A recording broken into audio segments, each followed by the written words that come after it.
So today I'm going to talk about the portfolio products I looked after for McDonald's. Given the kind of time, I'm going to really focus on just one, and that's our Lounge, which is an omni-channel employee engagement platform that we've developed and rolled out to 20 McDonald's countries, McDonald's markets around the world. And it's available to 1.2 million users. I do also look after a talent management application, and I can talk a little bit about that, but we're only in pilot at the moment as well, kind of across 5 countries. But that gives you a bit of an idea of the kind of scale that I work with, so probably differs than maybe just working on one particular product. So when I joined McDonald's, I was actually a content manager, and it was about 7.5 years ago, and I worked for the UK business. So I started to help them with some of their websites, and then I've done a lot of kind of digital project management for them as well. An opportunity came up to join our global entity, which is also based in London, in Shoreditch, as a product manager. So that's how I kind of came to be in my current role. And when I took on our Lounge and also the talent management app, I inherited a product, and I also inherited a backlog. So I wasn't kind of starting with a greenfields project. I didn't have complete ownership or creativity to look at and what we're going to build and what the requirements were. So I had to take a different approach. And the first thing, and it's probably one of the most critical things you should do when you inherit a product, is to ask why. And really it's thinking about, why does this product exist? What problems does it solve for our users? And why is it important for the business? It was really easy to come in and look at a backlog of 400 items and just sit comfortably into the role and say, great, let's just do a backlog refinement. Let's just build on the roadmap that's already in existence, put it into automatic, pretty easy. I wanted to get a clear understanding if this product was important. And really what our Lounge is an employee engagement platform for these people, for our frontline employees, which make up over 60% of all McDonald's employees. But there is an important distinction which made this role a bit more complicated, and that is, what we're really good at McDonald's is making people aware of the brand, and we're known for consistency, or at least we're supposed to be. And what you probably don't understand though is that a lot of the restaurants belong to local business owners, and a small percentage is actually run by us as a corporation. So when you're looking at it from a product development point of view, you don't just have this blanket budget that you're given from your corporation that you can use to build whatever you want. How we were actually set up was almost like a B2B kind of SaaS agreement. We were developing technology, but we'd have to sell that to franchisees, and they would have to pay us for it. And if they decided it wasn't offering any value to them, then they could stop paying for it, which would mean that my team wouldn't be around anymore. So that's an important distinction that really changes how you approach things. But when I looked at the kind of bigger question of, why do we want to engage our people and also franchisees, employees, what value does that add to the business? And if anyone has worked in HR, you'll know the word engagement has been thrown around a lot for a long, long time. And there is a lot of data out there to show connections between an engaged workforce and the reduction in turnover and the increase in pride, which can result in some tangible number that adds value to the business. So what I wanted to set out doing was to really understand, are we able to prove that with the current platform? Do we have any evidence that it does that? And if not, how do we go about kind of testing the hypothesis, and how do we prove it? And then the next question I asked was, why do I want to engage, and why do I want to build this product? And I think it's something that can be easily forgotten as a product manager. And advice that I give you guys is, you have to have a passion for it. If you're going to be a product manager of something, you've got to have an interest in it, and you've got to have a passion for it. So I wrote out my own statement to say, well, the reason that I want to engage our employees is because I want to create a space where they can connect with each other in the brand. I want to make their lives easier. And I also know that that's going to help our business, and it's going to help drive value as well. So the next step then was to think about, all right, let's do a pulse check. are we engaging today? Or more importantly, do we understand what engagement looks like? So what was clear to me in the beginning is we had a lot of platform metrics using Google Analytics and taking straight from the databases of the platform, but we didn't necessarily actually track any business metrics. So we didn't know, was it having an impact on restaurants' turnover? Was it reducing the cost of training people because we're making content available online? And was it increasing people's pride or how they felt about the brand? So there was some kind of core business metrics that maybe weren't being compared with the actual platform metrics, so it made it kind of difficult to really answer some of these questions. And we knew we had people logging in, we knew we had them logging in on a regular basis, but we just didn't really know if it was making a difference to their lives. So given the resources that I had and the pressure that you have in a big corporation to get stuff done, I decided that we need to go out and just talk to people, because sometimes that's the easy answer. I think some product managers, you can get obsessed with data, you can get obsessed with pulling up bar charts or looking at trends or doing funnel analysis and trying to figure out, all these little signs of what it might be. But I think sometimes you forget that just going out and speaking to them can give you the answers that you need. And because obviously we're doing it on quite a large scale, I unfortunately couldn't go to all 7 countries to interview all these users. So we kind of employ the help of agencies to go out and do it for us. So yeah, we've done it across 7 countries, 600 users representing all of our restaurant-based roles. And it was about 30 restaurants in total. So not as much as I would like, but within the time frame, that's what we were able to do. And what we got back was, it was clear there was a definite desire for restaurant employees to engage with us. They said that they wanted to, but they just felt like it wasn't easy. We made it too difficult, and the technology wasn't quite good enough to allow them to do it. So we at least were able to identify that there is some value in this, and we can now at least say that our people are telling us they want to engage with us. So having a platform or product to do that is critical. So out of that then crafted a vision statement, which again was to focus on, okay, so they've told us that they want to be engaged, they told us that we're not doing it the right way, so we thought about, okay, well, we need to allow our people to connect with each other and the brand in a way which informs, engages and inspires them to deliver a great customer experience.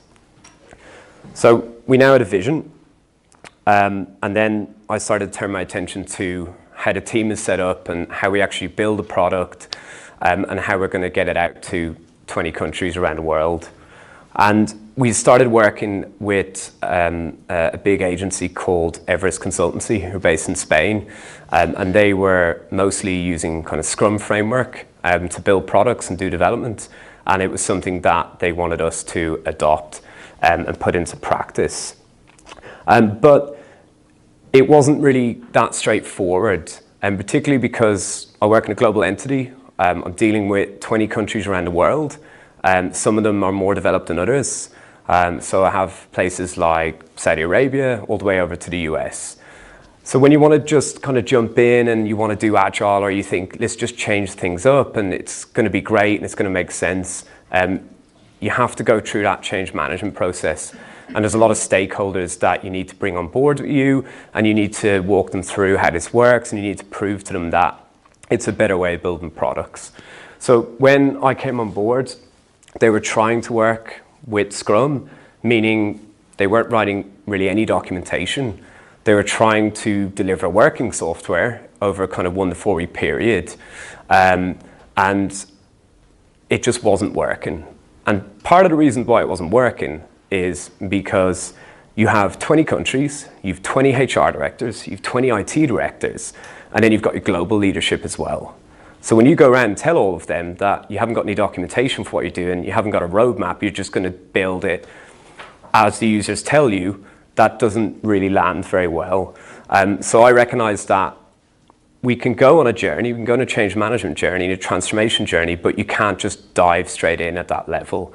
There's still a need to have documentation and some level of planning so that you can go and do your stakeholder communication, your stakeholder management. You can get things like budget secured, you can make sure that you've got your team's budget secured as well. So we ended up with, which I think is a horrible term, but something like Scrum Full or Water Scrum. So although we had the development teams working in 2-week development sprints and we were delivering software quicker, we still needed to do some documentation. And also, geography was another difficulty that we faced, because we weren't in a small room around a whiteboard and we just had the Scrum team, and it was brilliant because we were all working together and we were defining the sprint goals, and every 2 weeks we were deploying as software. We had a lot of important stakeholders who had a lot of requirements, and there's a lot of expectations to deliver. So as much as we wanted to work like a small startup, it just isn't always reality. And I think that's a really good lesson for you as a product manager as well. Don't go into a role thinking, I'm going to do Scrum framework, or I'm going to use agile methodologies, and I'm going to stick to this disciplined way of doing stuff, because it doesn't always translate and it doesn't always make sense. And I think the important part with Scrum is that, it's a framework. It isn't a methodology. It's not something that gives you step-by-step process how to do things. As a product manager, your job is, to get it done, get the work done, and get the product delivered. And there are multiple ways of doing it, and you need to incorporate multiple ways as well. And of course, we still use waterfall as well. And I think that's also key. It's not that waterfall is not relevant anymore.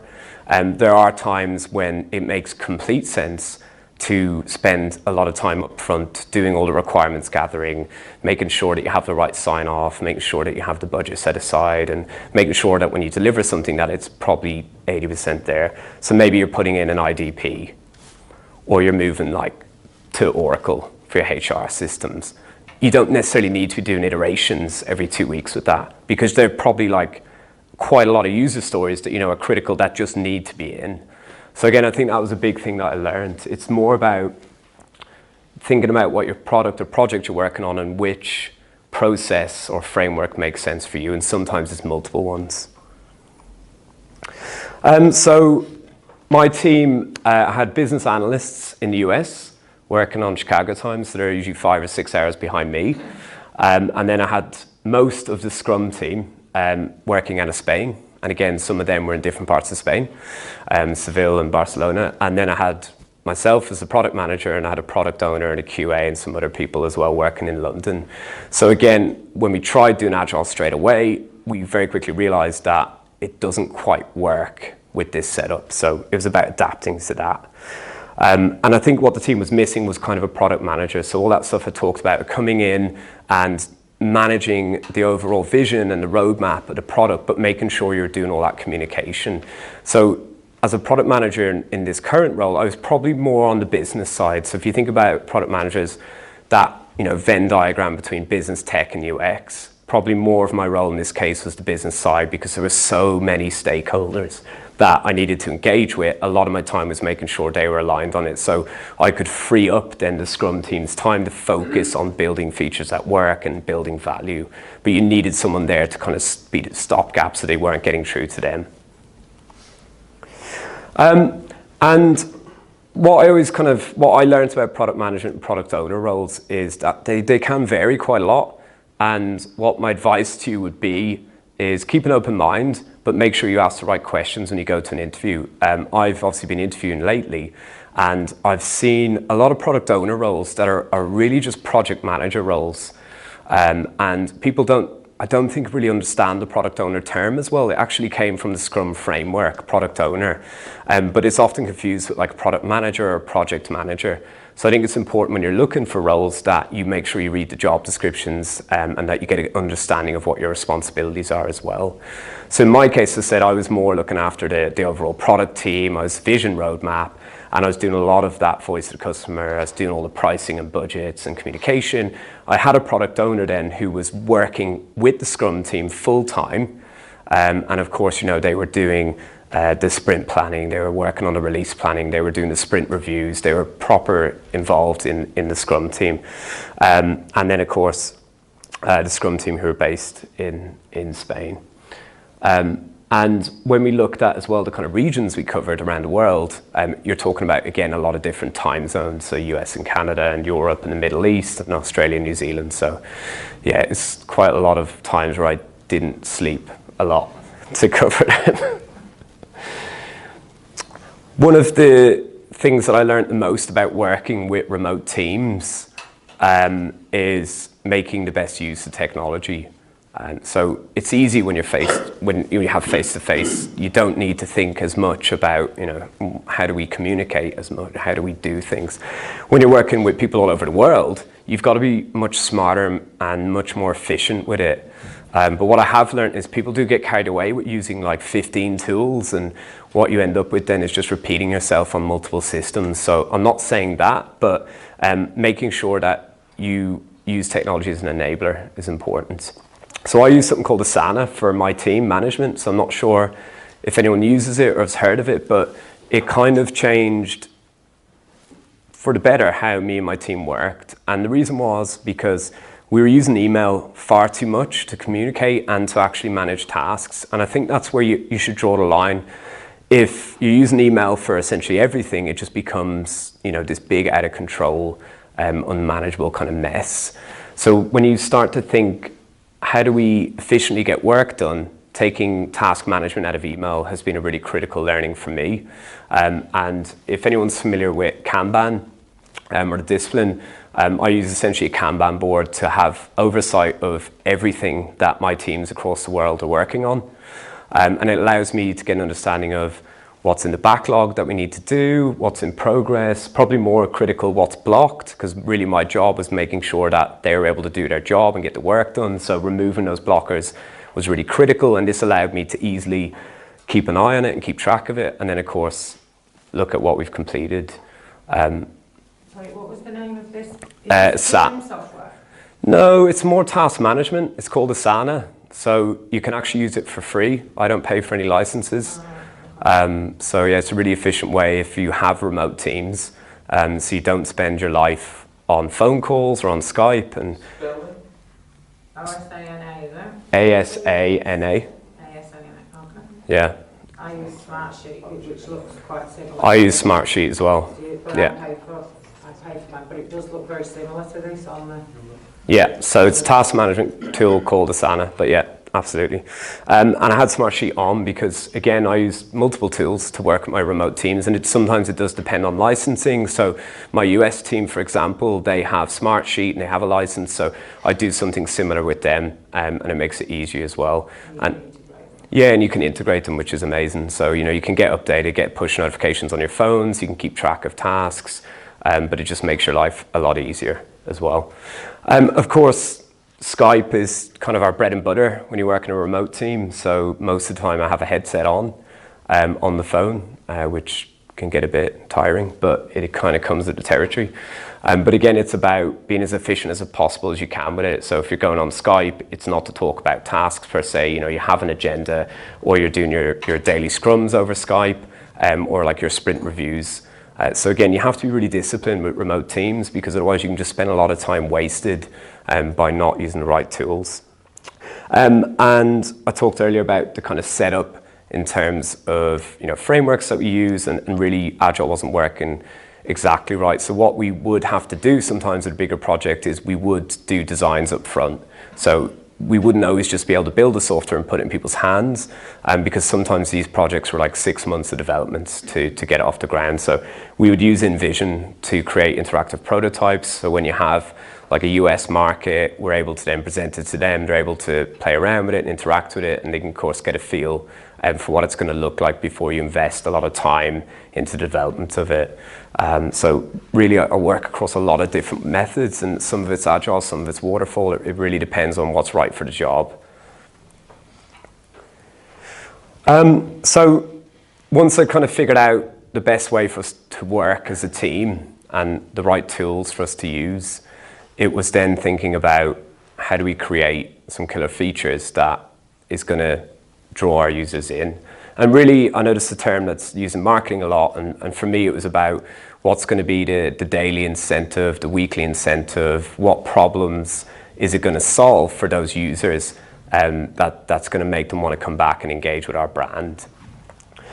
So out of all of that research, you want to sit down and think about, what's your minimum viable product? And again, I wasn't starting from scratch, but even if you don't start from scratch, I think it's important to make sure that you understand this. Particularly if you inherit a product, you need to understand this if it doesn't already exist. So I was looking at, okay, what are my user needs? What do they need from it? And what are the business needs? And I talked about most of our restaurants are franchised. So I've got business needs. I've got local business owners who pay me to build this technology. And then I've got the majority of our users, which is people working on the front line. So, I thought this would be great. We're going to focus on this. We're going to do the right research. But in reality, this is often kind of how it feels.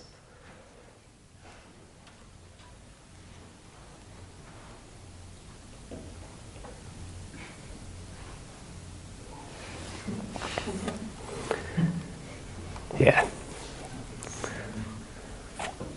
So I think you've got to be tough as a product manager, because that is often how it can feel. And when you inherit a product of 400 items on a backlog, and you've got 20 countries, and you've got global senior leadership, you've got market, you've got to be tough, and you've got to say no. That's one of the most critical skills that I developed. You've got to be able to say no, and you've obviously got to say it in a way that doesn't upset people often. And you've got to do it remotely, in my case. So that's even more difficult because you don't have body language, tone of voice can get lost. So if you don't do that, especially in like a global scale, you just end up building these Frankensteins that does everything for everyone. And it just becomes unmanageable very quickly. So learning to be tough and say no is really important. And of course, when you say no, you've got to go out and prove why the alternative of what you want to do is better. And that's, of course, critical as well.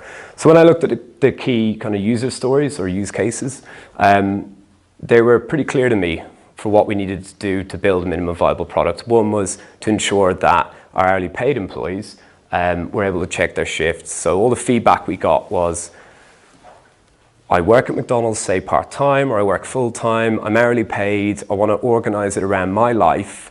So one of the most critical elements is that I can check when I'm working. So we weren't really doing a good job of solving that problem. So that was the first thing that kind of stood out.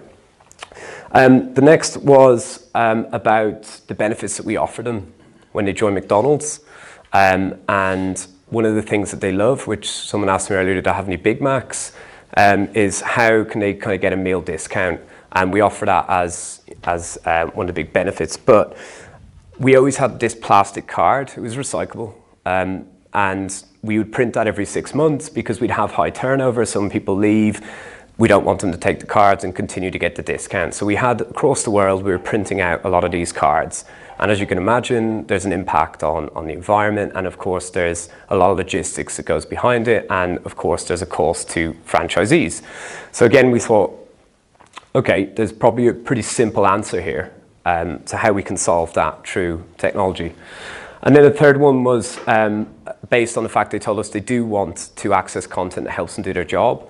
I don't know if you've ever worked in a McDonald's restaurant, but those guys do a lot and they have to learn a lot. So us making it easy for to get the right information that they need is really important, and make sure that we're not making their lives difficult. So they're the kind of three that stood out to me that we need to look at. But of course, then I had to kind of look and commit to building a roadmap. And I think this is something that I'm still learning. And I think every product manager I've ever spoke to has done 500 different ways of doing a roadmap. And it's never an easy task. And particularly because I had a lot of commitments I had to make to all these countries, all these leaderships. And what they would love to see, of course, is something like this. And this ends up just being, 600 user stories that you have on that.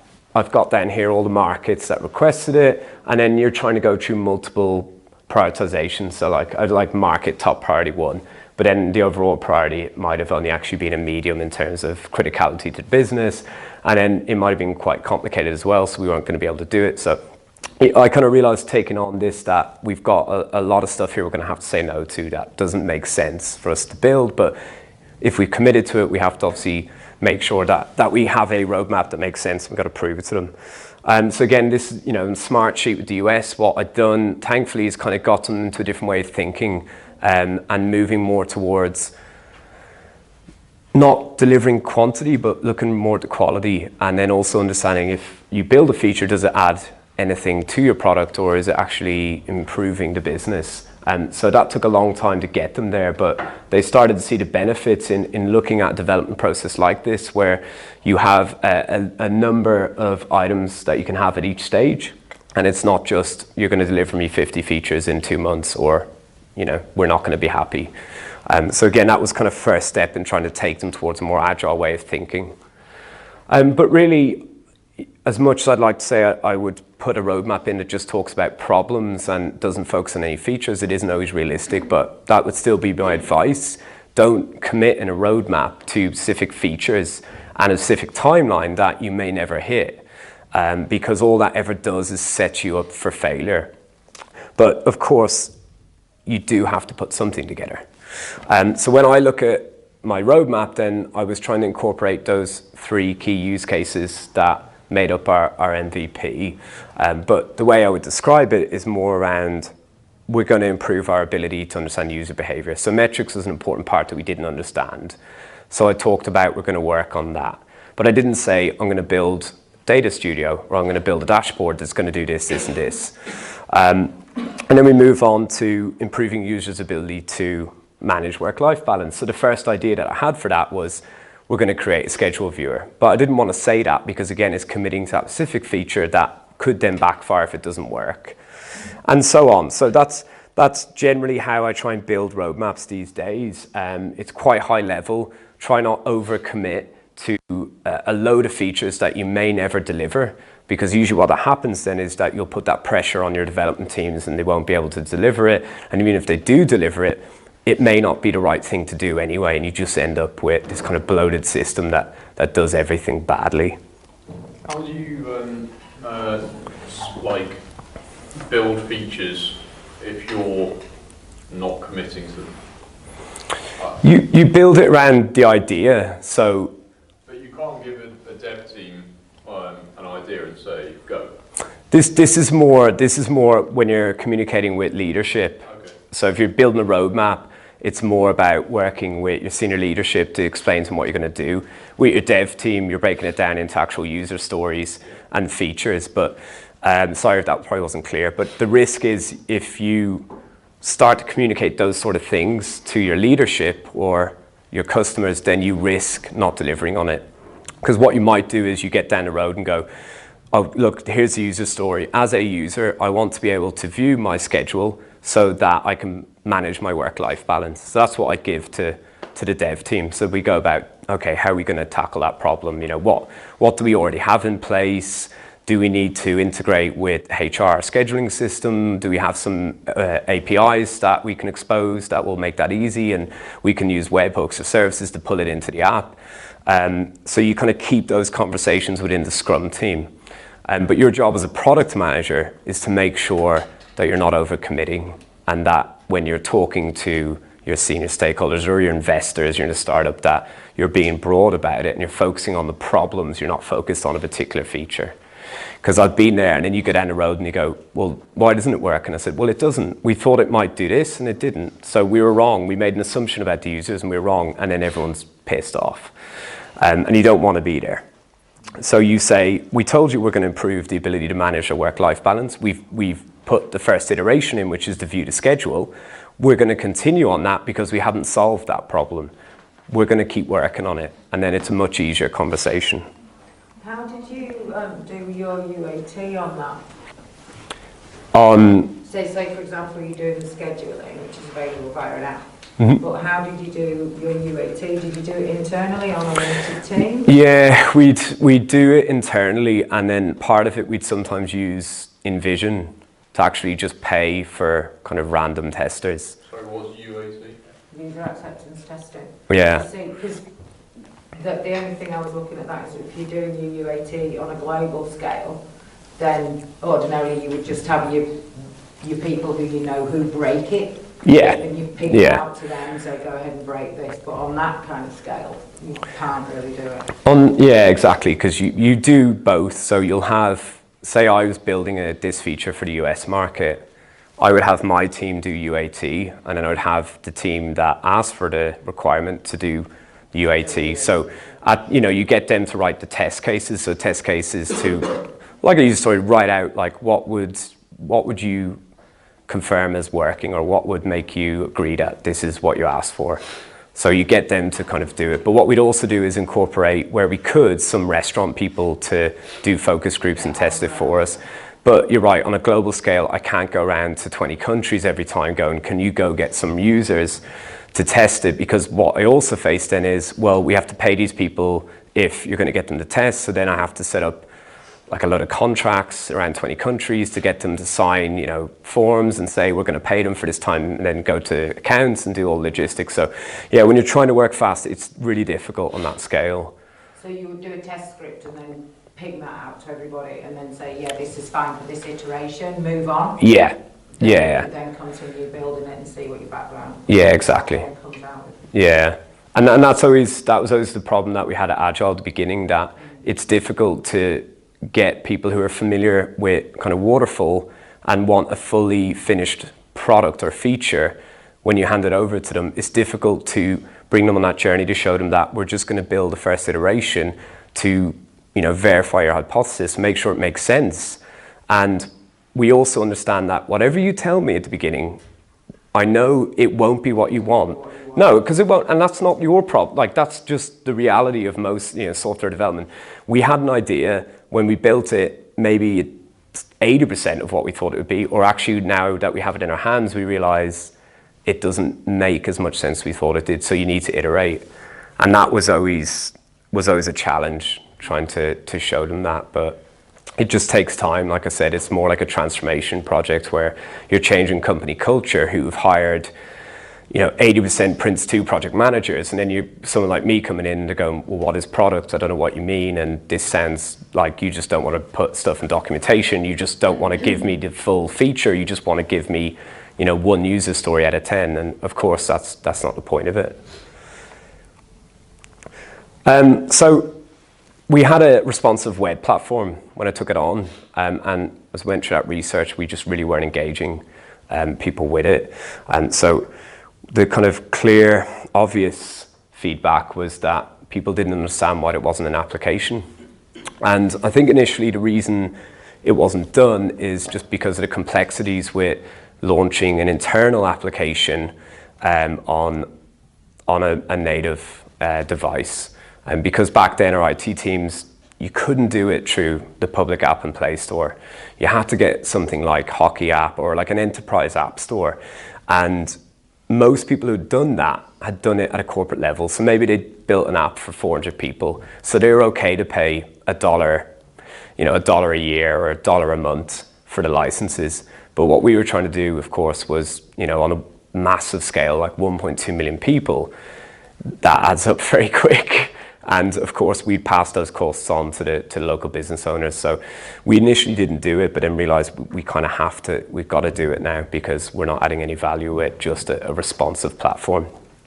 So of course, we started to build, and really we focused on, you know, those 3 use cases that I talked about, and we focused then on, well, what would be the features that make sense, or what should we start to build? So working with, you know, suppliers and working on the feedback, we pivoted from kind of a web-based platform that was really just a CMS that was really heavily focused on delivering content to more something like kind of a social media platform that had an activity feed that was more tailored for the individual kind of restaurant employees' needs. And it's just all the native features and obvious stuff that people expect, like push notifications, in-app notifications, having a hamburger menu icon, you know, having more interactive features with content, just things they you know, weren't groundbreaking, but just what they expected from us.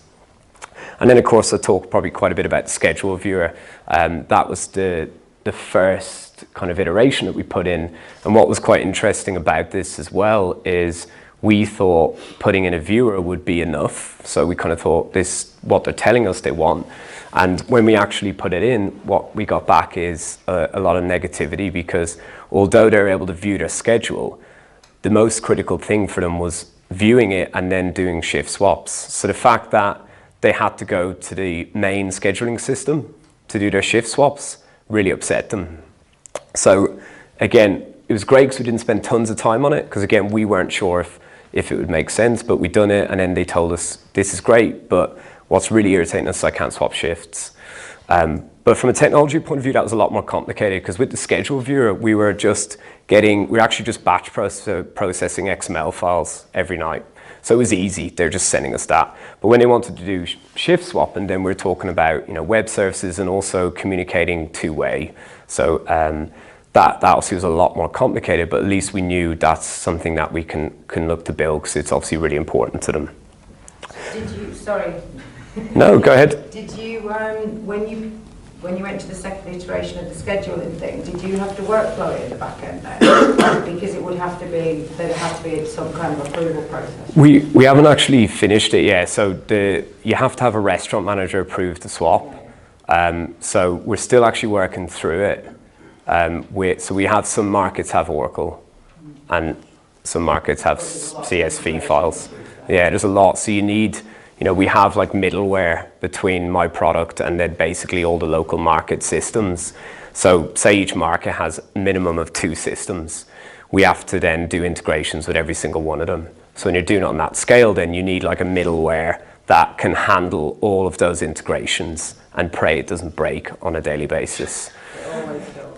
So from a user point of view, they're like, oh, this is great. What can I swap my shift? Can you do it in live time? And of course, they're absolutely right. We need to do it. But then on a global scale, McDonald's, you're talking about systems that have been around for like 15 years that we haven't upgraded. And it takes a long time to kind of get it done.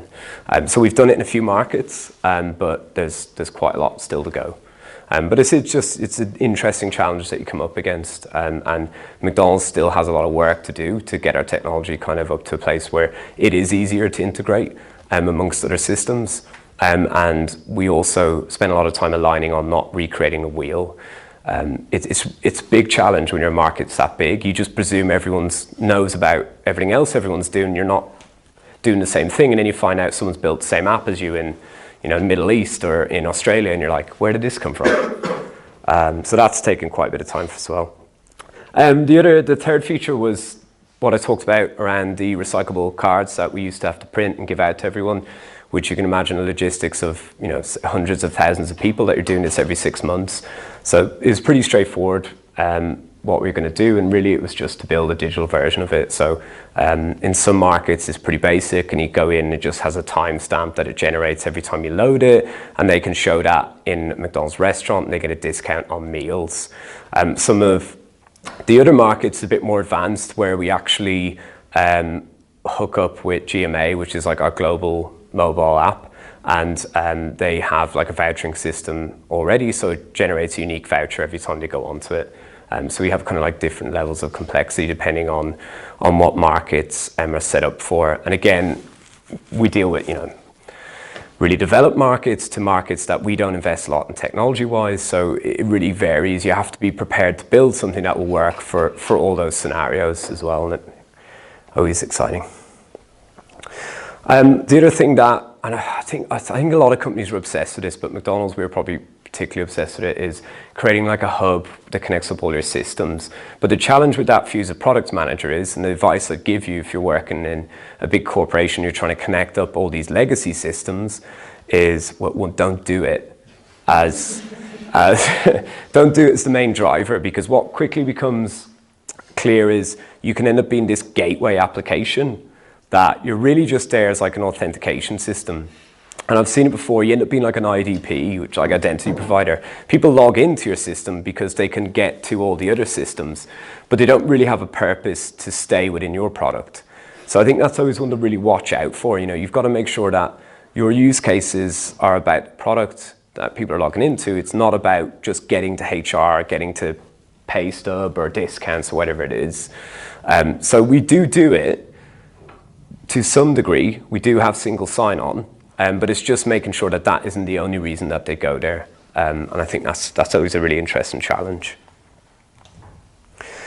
I talked earlier about the importance of understanding whether we knew what engagement was, and we really didn't. So a big part of building the native apps then was a chance to kind of start again, build the MVP, but then really put a focus on measuring it. And if anyone's familiar with Eric Ries and like lean startup, he's always about, that lean approach of like build, measure, learn, and continuing that cycle. And that's kind of some of the areas that I was trying to get into. And when I showed you some of the roadmaps earlier, there was like a list of 400 items. And the problem with like something like that, it doesn't really give you any time to iterate or reflect. So you just end up kind of delivering quantity. Just get it done, get it out, get it done, get it out. And no one looks back and says, did it work? Do people use it? So I wanted to do a big focus on that, but also really help our leadership understand how we should look at engagement. And this dashboard was really just about the platform metrics. So when I looked at, what are the key metrics that we are going to track, one of them, of course, was registered users. So we look at adoption rate, like how many people have actually signed up for it, and then moving on to how many of them are we actually converting to active users. So this is an example from Canada, and they're doing a pretty good job. They're converting 80% of their registered users. So the good sign there is that we know once they get people registered, they're converting them to active users. If I look at the US, they had a very different problem. They couldn't get people registered. They're just really, really struggling to get them on. And they weren't really able to get beyond that point at the moment. So that was where they need to put their focus before moving on then to any of these other metrics, because it's like a knock-on effect. What do you think is the reason for that? For the US, there's about 1 million. One of the core reasons is how they sign up. So we use Gas and CAM, but it's a bit more than an IDP, but essentially it is meant to be our global authentication system. So because of kind of strict employee law in the US, before you can go on any of the technology, you have to sign, I think, like 6 agreements at the moment before you can access any of it. So from kind of a user point of view, if you think about you want to download an app, like how much patience are you going to have? How many steps you're going to go through before you give up. So if I download an app, I'm on the App Store, I download it, maybe I authenticate my social account, great, I'm in. Trying to get people on our app in the US was like 12 steps. And is it legally binding that you have to go through these 12 steps? Or? Yeah. So a lot of it is around, some of it's like social media policy, other things is because how we're set up. So because most of the businesses are franchised, you're talking in the US not about one corporation, you're talking about one corporation and 2,500 individual businesses. So when it comes to signing agreements in that, from a legal point of view, we can't accept liability for 2,500 businesses. So what we have to do then is make sure when we deliver technology or whatever it might be that franchisees understand what they're signing up for and they accept responsibility for, and then each of their employees also has to do the same. So there's quite a lengthy kind of legal process they have to go through before they can actually download it and get onto it. So that's a challenge that we are working on, and we're trying to understand how do we make it easier for them. But it's definitely had a big impact on registered users. So you can see kind of as part of the story, that's a really critical part. It's not that the product isn't performing, it's that we can't even get them on it because the steps that are needed to be taken to register are really, really difficult and really long. And so, yeah. And then we look at kind of some engagement metrics around, how many views and sessions do we have? So what's the kind of quality of the visits when they come in? How frequent do they come back, which is really important. So if you have active users, you want them to come back frequently. Depends on your goals. You might not want them to come back daily because there might be no need. Maybe your product is they only come back once a week and that's what you want to see in terms of a goal, or they only need to come back twice a month. It doesn't necessarily mean more frequency is better. It just depends on what your goals are and what the product does. And then we went about creating an interaction index. And really this was about trying to understand when people like a post or when they comment or when they post an image, what does that mean and why is it good, and how do we kind of track it? So we have some formulas behind this which helps us understand how engaged users are. And so ultimately our goal for an interaction is that they will log in, they will view a piece of content, and they will interact with that piece of content. That's kind of one of our goals. So we want them to be engaged with what's being posted on there. Would that define like an active user? Or how would you define an active Frequency or yeah. user? Yeah, active users is, in this sense, is people that have logged in the past month at least once. So we actually pull that active user straight from our platform databases. So yeah, it's, if someone's logged in at least once. One of the challenges you face, like Google Analytics or other tools, is they're not great at tracking users by default, because a lot of times users will be measured by like a session or a device. So if you are using standard Google Analytics and you don't have it maybe straight from the source, you don't have like the premium version, you might look and say, how can I have 300,000 active users, yet I know I only have 20,000 signed up? And reality is because it can be based on session and device. So if you have multiple devices and you do multiple sessions, then it can inflate it. So that's always a challenge. So what this dashboard is kind of a combination of multiple data sources, because yeah, Google Analytics doesn't always give us quite accurate information. One of the things you always get asked by, of course, leadership will be, can you just give me a number? Can you make it easy for me? And again, engagement score was always talked about, and I was really confused by what it meant because we hadn't really defined it. So that's why it's really important to make sure if someone's using a metric, you need to challenge them if you don't think it adds value. So a lot of times I've seen people just use vanity metrics and sounds great and it's a big number, but really you want to be challenging them to make sure that it is actually tangible and there is value in it. So although I give them an engagement score, because they love a number, and they like to see whether it's gone up or down, there's a lot behind it.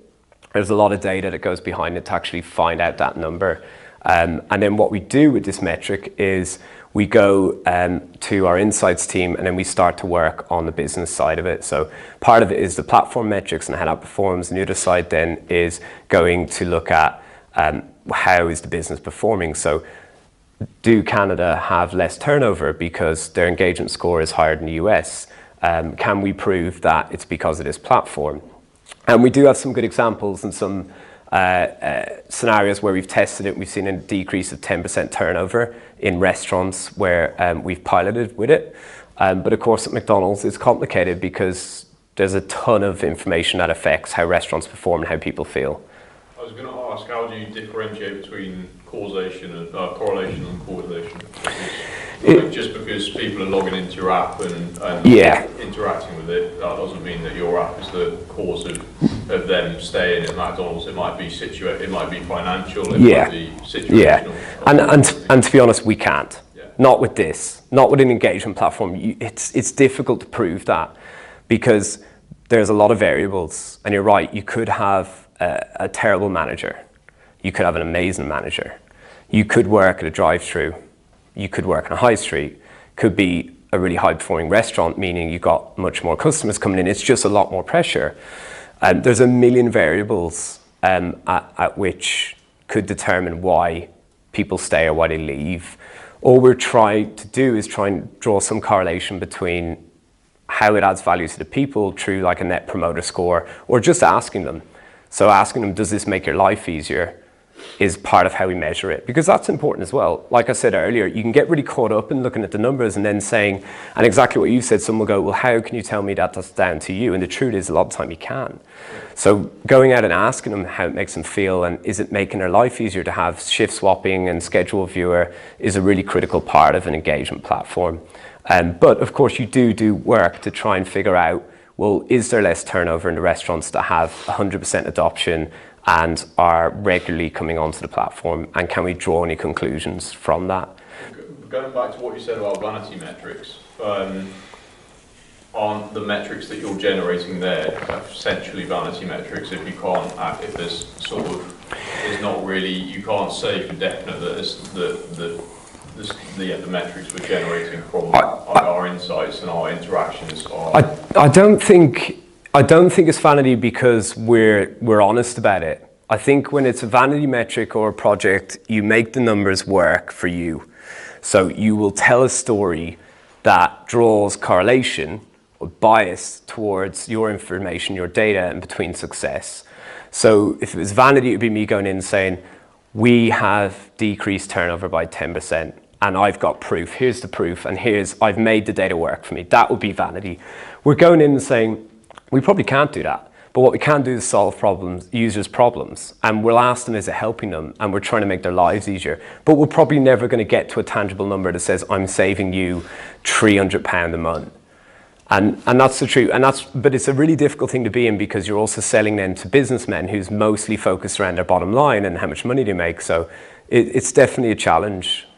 Yeah. Just based on that, how did you go about pricing in different markets? Did you have a universal approach to all geographies, or do certain markets have different pricing models? Yeah, we try to keep universal, where we charge per restaurant per month. And it will obviously depend then on your market size. But the model is a bit more complicated than that, because we as a kind of global entity charge markets or countries, and we tell them how they should charge franchisees. But they don't always do it that way. So they do have some level of freedom to, say, add a resource on. So say they want a content manager or a graphic designer to work for them, they may inflate it slightly to then charge franchisees, which can be difficult for us then, because we're trying to say, we're offering you for this price, but then the feedback you might get is it's too expensive. But what might happen is they're adding on. So that's always an interesting challenge. But we're kind of there as like big brother. We're guiding them. We're kind of saying, we think you should do this, and this is what we're recommending to cover your costs. You know, we don't really want you to add more on, but we understand it does happen. Can you talk a little bit about how you came to that recommendation about how much you think they should be charging? Do you know what? Part of it was kind of just built on what McDonald's had done before. So when we started kind of rolling out technology, or really increasing rollout of markets, a lot of it was to look at how do we package up costs to give them, say, like one IT cost that they can potentially afford. And that's how we kind of started out. We kind of fit it into the UK, for example, they paid maybe $9.99 for the IT, and we kind of slotted into that. With other markets, truthfully, it was just working with them, because it's not as easy to go out like we're a SaaS company and just go, it's $3 a user a month, because you probably wouldn't have gotten too far. So we try to keep it universal, but it's definitely about working with the market leadership to try and understand what can they pay, and what is the willingness of their franchisees to pay. But often what we've found is, if franchisees aren't willing to pay the full price, if a market wants to invest in it, they'll actually cover some of it. So we kind of set a pricing model, but in the markets, how they charge out can differ. So they might, depending on it, might split it. But we always recommend you should charge the full amount to franchisees, because it's sustainable. For us, it's sustainable. If you've got a budget and you're getting $1 million a year, you're going to be under fire every single year about where that goes, and how much you're going to need for next year, and how much you spent. When it's set up like, an internal SaaS, you're charging the franchisees, and they pay you for as long as they feel it adds value. And the point at which it doesn't, then my team disburses, and then you move on to something else, or you get a new job. So This pricing model you're talking about data-driven, or like the business rule-driven that you're talking? It seems like it's more business rule-driven. it's more business, yeah. It was more like how the IT costs had worked. Of course, it's data. Of course, we look at what does it cost us to build a product, what does it cost me to resource the appropriate teams to actually do it. So we do break it down in detail based on that. But it started out really as there's a bundled IT cost. To use the elaborate data-driven model, you will need to build those discrete choices, those trade-offs. You have to study them in silos and then probably run surveys on them. So how would you? Sorry, I didn't quite get that. To create this kind of models, right, pricing models, you usually use discrete choice models like conjoint and all. Mm-hmm. So you need to run surveys for them, elaborate surveys. You have to design surveys. I didn't hear that anywhere. To be honest, we had a very simple model when we started out and we started rolling it out, and we didn't need to do all that. Essentially, it was just working closely with the market leadership to help them understand what the cost is, and make sure that we cover ourselves and the resources. So how it kind of works is we'll talk to markets about it, but then they actually take over the kind of management. So they do most of that. What you're talking about is what they would do at a market level. So me as a global employee, I wouldn't do that. We'd say, here's a product that we're building. Do you want to take it on? These are the costs associated with it. Then they would take that, and then they would go out to their to their boards and their franchisees, and then they would sell it to them and say, okay, this is what it's going to be and this is what the costs cover, and they'd have to pitch, and then they'd have to secure funding, and they'd have to get, I think, say 70% approval rating before they roll it out to franchisees. But my team wasn't that involved in it. We didn't really get down to that level, because as you can imagine, with 20 markets around the world, there's just no need for us to do it, and we don't have the information as well. Did you get initially subbed then up front by McDonald's to develop it? Because I presume being able to, you can't stump up, well, you can't get subscriptions straight away for a product that you're not delivering. Yeah, so for that platform, it started in 2006 in the UK business. So they actually funded the creation development of it. So that's where they had the base from. And then I think it was in 2011, they then started to roll out around Europe. So that's when then they started charging the markets. So they already had kind of like a foundation platform set up, and then they'd work with the markets and build some of the features they needed, and they charged them for all of that. And then they charged franchisees. So the markets would aggregate all of the money that they got from franchisees and basically give you a lump sum every month or every year? Yeah, every year. Yeah, every year. Yeah. So they just give us lump sum. So for us, it's pretty straightforward. Like, we don't have to get that involved. This is the charge per market, and we collect from the markets, and then they go out and do most of the work around selling it into the franchise business and collecting from them. And what was the overall objective for building this? Was it an assumption that increasing the NPS score would increase the chances of people staying? Because earlier we were talking about there's no correlation. It's not, I don't think this, the idea was absolutely about turnover initially and net promoter scores. Because we have such high turnover, it's really how can we keep people engaged? And that's all the metrics about, like, oh, engagement keeps people and they're happier and they're more like advocates of your brand, and they're not going to actually detract from your brand and be negative about it. So yeah, it was all built on that and net promoter scores, so to try and understand, like, does this have real tangible numbers? But as I kind of explained, we're honest that it maybe doesn't, or our restaurants are too complicated to ever pinpoint it to one thing. So we're more showing them the information that we have.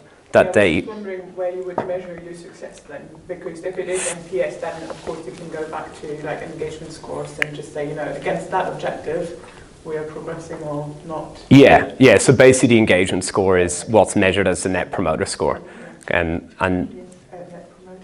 it's the basics of it is you kind of like a net promoter score is almost like saying, would you recommend this brand to a colleague? Like, would you recommend working here to a colleague? So yeah, absolutely, that's what it's about. They want one score, but the challenge we had is that when you use one metric, it can end up just being this vanity metric that someone goes, oh, it's green, oh, it's red, happy days. And it's really important to keep on top of that and make sure it doesn't get to that stage. Would you not just pitch it as a lifestyle improvement app? To people we do, to franchisees it is about, it's not all about metrics, and it is about the people. And one of the first slides I showed you about, it is about making our employees happy and franchise employees. So it isn't just about the hard numbers, but if we're able to find some tangible numbers that shows it reduces turnover, that has a big financial impact on a franchise business. So of course we're looking there and seeing, is there any correlation? But it is more about creating a place that people enjoy working and we make their lives easier, and they want to stay for that reason. But of course, getting down to the hard metrics is tough. And it's an expectation anyway that somewhere as big as McDonald's should at least have some kind of technical advancement. Yeah, absolutely. Their expectations. It's an expectation. Yeah, no, good point. And then I think obviously kind of last bit about learning is, I said about don't put a lot of items on your roadmap that once you deliver it, you've no time to review and you've no time to iterate. So that was one of the most critical things that I was trying to teach the teams at McDonald's, and help them understand that when you build a roadmap, you've got to leave room for those iterations. So if you can't work fully agile, fine, but if you just build a feature, put it in and expect it to work miracles, it won't. So you've got to leave room to go over and review it and of course iterate it. So actually reducing the number of features that you're working on, knowing that you're going to spend more time iterating them and figuring out whether you should persevere with it or maybe actually you pivot and go in a completely different direction. But I think that was it. And yeah, I had only one slide before the questions.